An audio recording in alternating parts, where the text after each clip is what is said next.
Hey folks, my guest today is Andy Fletcher. He's building convertri.com. It's the fastest funnel builder out there, so he says. Let's test it out. Andy, you ready to take us to the top? Let's do it. How do you quantify that fastest funnel builder? What's that mean? So to us, it's two key factors. One is like how fast can you build the thing yourself? And we're all about freeform editing. So with most of our competitors are blocky based, which means you lay your page out in rows and columns and sections, which is great until you want to do something unusual, or even for most people, just like moving their logo from the top left to the top right. That's effort. Whereas with ours, you just literally drag it across the screen and it's in its new location. And the other half is being like page load speed, and we're still the fastest loading pages. Like I think you can beat us. Like we're what one agency beat us, but they spend like 10 grand on a single page. But like anything short of that, like you can't beat our page load speeds, which is getting more and more important. What makes you so fast technology-wise? You have on your homepage that you load in under 518 milliseconds. Everyone else is above 1.41 seconds. Why are you so fast? Why can't they copy you? Because everything is built from the ground up to be like 100% pre-calculated, completely cached, the result. Like Why can't you do that though? Like what's unique about your background where you can do that and others can't? Two parts to that. One, like a lot of the legacy competitors we have, like it was just never designed to work that way, and making it work that way is just a lot of effort. And for a lot of the newer competitors, truthfully, I don't think they've tried. Like, I mean, I've got a computer science degree. I've spent 4 years at this. Like, I've got a heavy technology experience, but like caching's not exactly new. So like other people could do this, I'm sure, but they don't seem to do it or don't seem to get it right. I can't really tell you why they don't do it. Who would you consider your major competitors? Kind of in two directions. There's sort of the more like digital marketing focused guys who like ClickFunnels, for example, who are certainly outselling us a boatload. Russell Brunson is a phenomenal marketer and business owner. He's a machine. And then in the more sort of like page builder specific direction is guys like Instapage and Unbounce. And so which side do you want to go win? Which side do you see yourself competing on? So we generally compete on the like better individual page builder. So people that want to do like best of breed stack, whereas for example, so against Instapage and Unbounce, whereas ClickFunnels are like more of an all-in-one, and each component is worse than a best of breed, which I don't think is a like, you know, it's not like one way is right and one way is wrong. Like a smaller company getting started might be better off with that all-in-one thing. Certainly once you get any kind of scale going, people tend to need the best of breed features quite quickly, we think. So you know that because you just look at your sales. Do you see people switching to you from ClickFunnels, and can you quantify it? I mean, definitely. Like we built a page importer specifically for that. Like we get tons of people come over. Like you can point the convertri page importer at just about any page on the internet, and it'll import it in. You can start editing it, which really helps people transfer over from these other sections. I have no idea. What's the link for that? Where can people see that? I mean, it's one of many features, probably too many on convertri.com. There's a demo of it. Or should be on the site somewhere. I can't even remember where. But like, why isn't this like convertri.com/import page, like Website Grade or HubSpot? This is like a brilliant marketing thing. Why wouldn't you put that like front and center on its own landing page? Because you're better at my job than I am. Well, I don't believe that. But seriously, is there no easy way for my audience to go use that? Like right now, they have to sign up for an account and do a bunch of work. What do you mean by? Sorry. I'm trying to help you out, brother. If there's someone listening right now using ClickFunnels and they're frustrated because ClickFunnels limits them to a box and they want to import their ClickFunnels instantly into convertri, what's the link they can go to paste in the ClickFunnels link and convert it instantly into convertri? I mean, it is inside the account, so you have to create one first. Pull it out. Gosh, pull that thing out. That would be huge. That'd be a hit. Awesome. Thank you. Well, okay, so if I log in, where do I go? So if you log in, then go to like inside of any funnel, click import page, and you'll have a box that you can stick a page link in. This reminds me a lot. There's a lot of free Chrome extensions where you can convert like any website into like a Figma file. And those things kill it for Figma, for their onboarding, for like their new users. Gosh, I feel like there's a massive play for you there. Awesome. Super. Thank you very much. Well, so how's it going though during COVID? Last time we spoke was back early last year, and I think you said you had just passed 1,700 customers. Where are you today? So we track. We have a bunch of different like deal plans because of our affiliate background. I tend not to pay attention to customer numbers. I should have had that one ready for you, and I don't. We're about 1.3 mil ARR last time we spoke, and we're at 1.5 now. So we're 20% bigger than we were last time we spoke. Where did most of the growth come from? Is it still the affiliate model? Honestly, it's even more than before. It's now word of mouth. Like we still like paid traffic never seems to quite take, but people love it. They keep talking about it. We've got like the reseller deals are ramping up really well. ClickBank are now pushing us like in their membership area, which is really exciting. That's a big source of new accounts. We got really helped out by Ryan Levasque did a big thing about his Ask model and like bigged up quiz software. We sell a one-time fee piece of software called convertri, which is like lead gen into convertri. We sell like convertri, low price front end, $67 one time. And then people buy that and we introduce them to convertri on the back end of that. How did you convince Ryan to do that? He didn't do anything to do with us. He was promoting his own, like his Ask Method course. And I think it's bucket.io, which is like more expensive monthly than we are one time. It's clearly like, it's no competition. That's way better software. But we've got a one-time price point. Lots of people take a look at bucket.io, go, oh, I don't know about that. That's a bit expensive. Come and buy convertri, and that gives us like phenomenal lead gen to them. How do they go from bucket.io to convertri? Are you mentioned somewhere, or you're saying the Google search keywords? They just search for quiz builders and they find us. Okay, so quiz builders is the link there. That's the search term. Yeah, definitely. And it's not like he was, they were bigging up convertri, convertri at all, but like they just made a big thing out of quiz builders. So demand for quiz builders happened. And you just went and capitalized. I love that. You just went and capitalized on that traffic. I would love to say that we did anything intentional there. We already had this thing and we noticed sales just started going up. And we were like, hey, what happened? Interesting. Okay. So you, and this is weird. So you don't know how many customers you have. I guess I'm confused why you wouldn't know that number. I mean, that's something I'd look at like obsessively if I was the founder of a SaaS company. Because it's so like we have a bunch of legacy plans that have all kinds of so, for example, back in July 2016, we sold the one and only lifetime deal for convertri we've ever done. That was the original launch. We sold like $750,000 of it in 6 days. Sorry, when was that? So July 2016. And you sold how much in how many days? We sold $750,000 worth of it in 6 days. And did you use AppSumo for that? No, that was affiliates.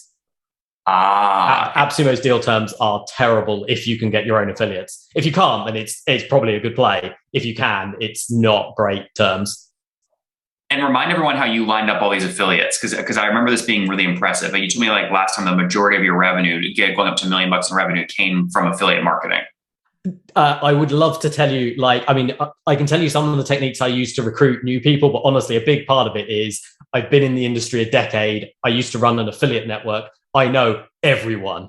And I realize that's not exactly replicable for someone else listening, but that's... What affiliate network did you run? It was called DigiResults. It was built on PayPal's Instant Pay network, which did well for us, but we eventually got killed by what became JVZoo because that was my first like proper business. And the guys that ran JVZoo were way better at it than I was. Yep. So now monthly recurring revenue, you're doing about $125,000, $130,000 a month in revenue. How much are you paying out to affiliates every month? Now, not that much. Probably. So of the like 1.5 mil, we're probably doing between 100 and 150. So probably between about 10% of the revenue goes out in affiliate commissions. Okay. And you pay that out annually or every month? Sorry, we pay it out monthly. The number I think about in my head is annual rather than monthly. So just last month you were like a $13,000 checkout to affiliates, something like that, 10%. Yeah, something in that region probably. Yeah, interesting. And so their first year commission's higher, then it goes off over time, so your margins naturally increase the longer you build the business. No, it's 30% life of the account. Okay, then why would it be lower today than it was a year ago if more affiliates are driving more sales? So two reasons for that. One, we get more, like percentage wise, we get more word of mouth, like non-affiliates, just like, hey, I love this software, you should go and use it, but it's not an affiliate link referral. We don't know why people do that. There is an affiliate link like right there in their account. All they've got to do is copy and paste it, but they still love us enough to refer us anyway. And the other one is that we've got more resellers rather than affiliates, which is a slightly different model. So with an affiliate, let's say you're my affiliate, you send someone to me, I collect the money and I pay you commission. 30% per month for life. Yep. If you're the reseller, then you sell it to your audience as like a co-brand. It still has to be like, it's still convertri. Everyone knows it's convertri because they're going to log in at convertri.com. They're going to email support at convertri.com. They're going to go to help.convertri.com for the knowledge base, et cetera, et cetera. But you get to present it to your audience. You collect the money. So you can, like, one of our biggest resellers packages it like access with a bigger course he sells. Another one, it's like built into his funnel. So it's like the third upsell everyone sees. They've got pretty much freedom to sell it however they like. And then on the first of the month, we bill people X dollars per every active account. And I can't tell you what X is because that's NDA with each person. Sorry. Why couldn't a reseller just charge way less than you and then you get no customers yourself because the affiliate just is cheaper than you or the reseller is cheaper than you? So they've got to, I mean, they're paying us like an amount per account per month where they're not going to be able to like cut that much off it without not making any money themselves. So if they're packaging it with something else, like let's say I package your Nathan's convertri co-branded thing into a thing where I'm selling a PDF, my book, and a bunch of other stuff for $300, but the convertri thing is essentially free, right? Because the other stuff pays for it. Couldn't I just undercut you when everyone comes sign up with me instead of you in that case? I mean, sure, but I still get my money off you rather than them, so I'm fine. Correct, but it could be at a much lower price point than what you charge on your web, the $50 a month that you charge. It can't be that much lower than we charge because you'd be paying me more money than you're getting in. Like the fact that the need to make a profit on it is what like stops you undercutting me that much. All right, I guess what I'm saying is what prevents people from using you as a loss leader if they're packaging you and selling you with other things? They could very easily do that. Sure. But I still get my money every month, so I don't care. How do you, are your resellers getting a discount off what you list on your own site? Yeah, absolutely. Got it. I guess that's what I'm trying to figure out, right? Is if you're giving them a discount, why can't they just charge at cost, pay you your cut, but arbitrage all the people paying you going direct to convertri $50 a month or $60 a month? Sure. But I mean, nobody has, it's not that big a discount. Okay. So you don't compete with people reselling your product on like CPC, like Google search results and things like that. They can't market against you if they're selling your own product. No, like, so there, it's got to be like, it doesn't have to be like back end, but nobody's selling this, like nobody's just selling convertri this way. They're not allowed to do that. It's got to be like packaged with something or like, the upsell number 2, upsell number 3 in a funnel or like part of their webinar package or something like that. Okay. How many resellers do you have today that make at least, that pay at least $1,000 a month? It's got 3 big ones and a 4th one coming online next month. Interesting. And I guess these are probably all people that are like in the marketing space, maybe other software companies, but that don't have a funnel builder. Yes. 2, like an affiliate network, 1 software company and 1 like info training company. And it's another software company next month. Yeah. Very cool. What about your business? Still bootstrapped, I hope, or did you raise? Nope. Still completely 100% bootstrapped. Still like, eating what we hunt. Have you taken your 100K out? You told me in 2016 you put in $100,000 to get it going. Is that still in the business? Oh no, I got that back early on, and like we get a salary now. It pays me money every month. Who's we? How many folks? So whole company 20 people. How many folks like that own it? I own 75%. My business partner Neil owns 25%. Yep. That's same as it was about a year and a half ago. And how many engineers? Engineers, like 5 engineers, 1 DevOps engineer. Okay, interesting. And how do you think about the business? Like, how's this blend in with your lifestyle? In other words, if someone came and offered you, I don't know, 20 million bucks all cash up front to sell it, do you take the deal? 20 million, yeah, definitely. That's a big enough multiple. Like, it's growing nice. Like, we're not like unicorn growth rates, but we're growing. We've been bigger every month for, like, I think we had the last down month over a year ago. Like, we get bigger every month. It runs itself more and more. Like, I'm not stressed out by it. I'm not desperate to sell, but I'm also not stupid. If someone offers me a decent multiple, I'm going to take it. Well, obviously, there's some level where it gets exciting for you versus you should keep running it. What is that multiple for you? Is like 5x, would you consider really high you'd have to look at, or is 10x the minimum? 5x ARR, definitely. Yeah. I would.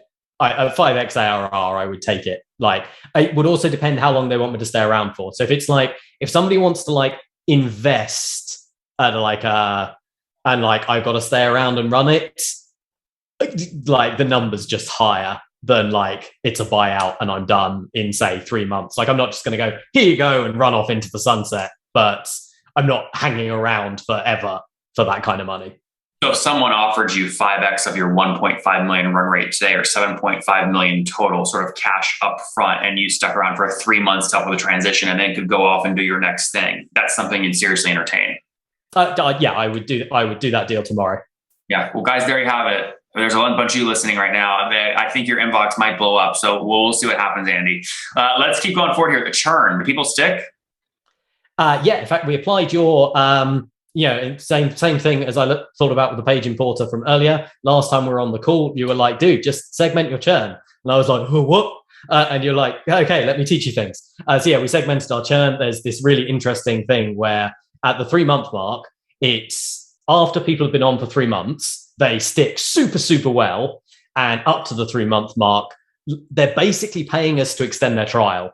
What we've discovered. So we look at that churn post the 3-month mark, and it's low percentage, low single digits. Whereas would be for more than 3 months, that cohort, over 90% will still be active a year after their first 3-month anniversary. 90% might be a bit high for a year later, but it's high. Whereas like trial to paid churn is 40-50%. Yeah, very cool. And is CAC still around that like $40-50 mark? Yes and no. I mean, like because of how we find people, which is again like resellers, word of mouth, affiliates. Any number I give you for customer acquisition cost is utterly meaningless because you can't give me $1 and then I spend it to make $2. We continue to like not make those levers work because we suck. Well, I don't know about that. Yeah, you have a lot of stuff working for you. How big is your email list right now? Just people that have signed up for a free trial that's just sitting there. I tend to like about 30,000, I think, 35. You do anything with that list?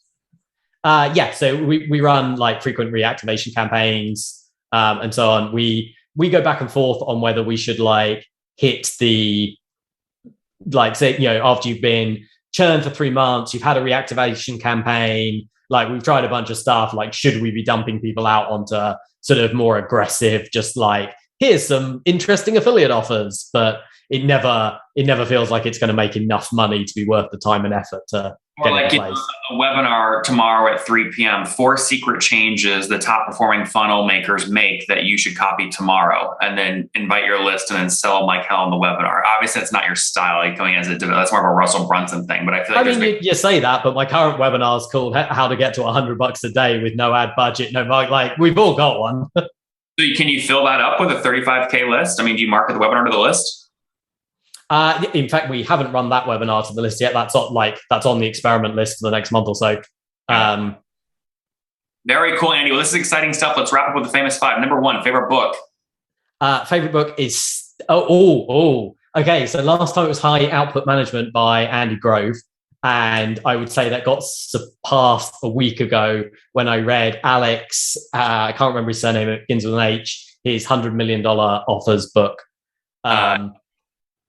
Yep, no, that's a good one. Number 2, is there a CEO you're following or studying? I mean, honestly, at the moment, probably Russell Brunson. Like we're kind of in competition, but the guy's amazing. Like I have much respect. Number 3, what's your favorite online tool for building a business? Oh, clearly convertri. Besides your own. In fact, this will be a good one to answer.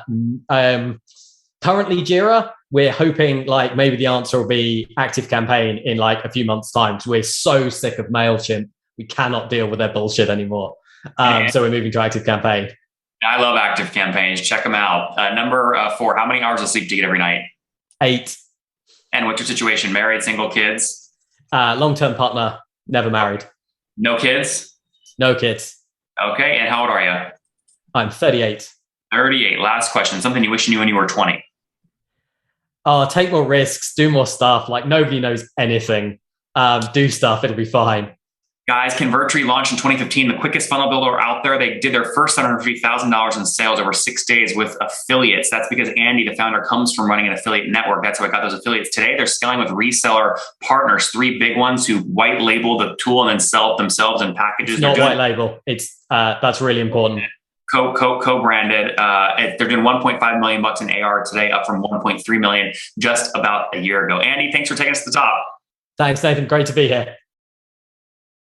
One more thing before you go. We have a brand new show every Thursday at 1 p.m. Central. It's called Shark Tank for SaaS. We call it Deal or Bust. One founder comes on, 3 hungry buyers. They try and do a deal live, and the founder shares back-end dashboards, their expenses, their revenue, ARPU, CAC, LTV, you name it, they share it. And the buyers try and make a deal live. It is fun to watch every Thursday, 1 p.m. Central. Additionally, remember, these recorded founder interviews go live. We release them here on YouTube every day at 2 p.m. Central. To make sure you don't miss any of that, make sure you click the subscribe button below here on YouTube, the big red button, and then click the little bell notification to make sure you get notifications when we do go live. I wouldn't want you to miss breaking news in the SaaS world, whether it's an acquisition, a big fundraise, a big sale, a big profitability statement, or something else. I don't want you to miss it. Additionally, if you want to take this conversation deeper and further, we have by far the largest private Slack community for B2B SaaS